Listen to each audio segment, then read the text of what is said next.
We are grateful for your time. And just to start, with the opportunity for people to hear from the best leader I know, what qualities do you most look for in a leader, and what qualities do you most value?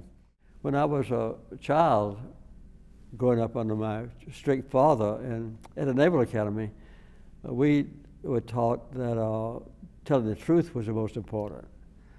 Because at the Naval Academy, they used to teach us that your subordinates won't trust you if they know you lie or mistake the truth. And my daddy would punish me most severely if I ever denied doing something that he knew I did or told a falsehood about one of my sisters or so forth. So telling the truth was very important too. You have led at obviously the highest levels and in so many spaces. What encouragement would you give to Habitat leaders who are trying to affect change in their communities with never enough resources and in a tough environment right now for housing? Any advice you would give them? Well, one of the best advices I ever got was from my high school teacher, Miss Julia Coleman, who told me you must accommodate changing times, which all of us have to do, but cling to principles that never change.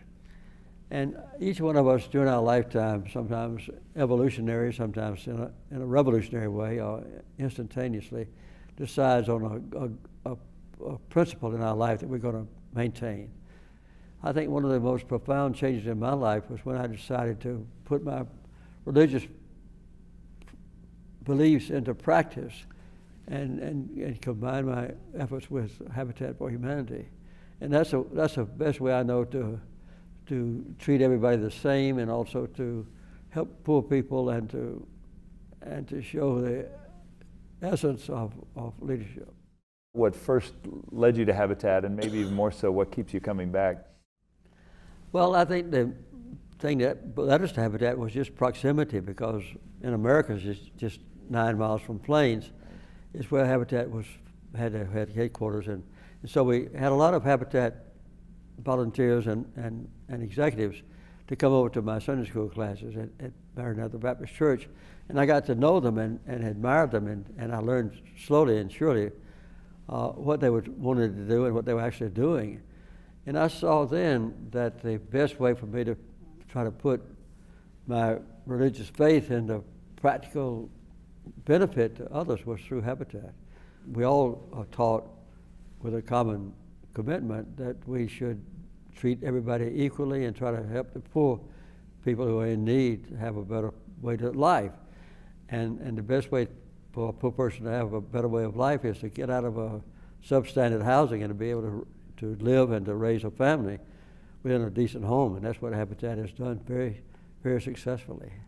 I think if I had to just say one thing out of many, it would be the emotion that we feel at the end of every Habitat project when we see a family who has lived in a destitute housing project and paid high rent and been ashamed of, children have been ashamed to come home and bring friends, and see them have a decent and attractive home.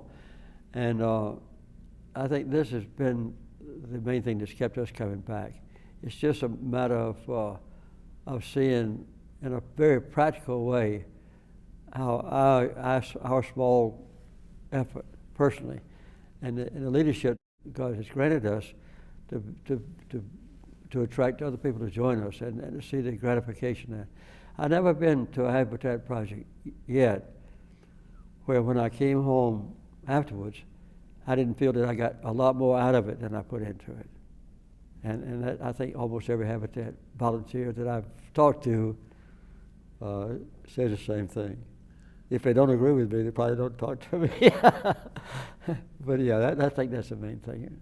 You get so much out of Habitat. Everybody's working hard, and some rich, some poor, some expert builders, some novices, but everybody working on the same project. And seeing the goal achieved is another great thing.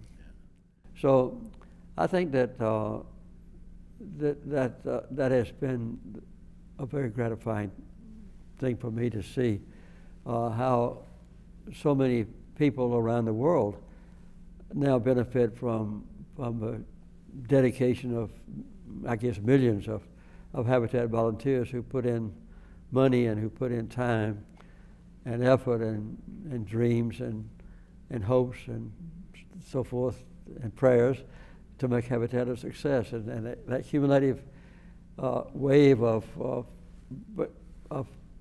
beneficent feeling appeals to individuals and to the collective group that are involved in it.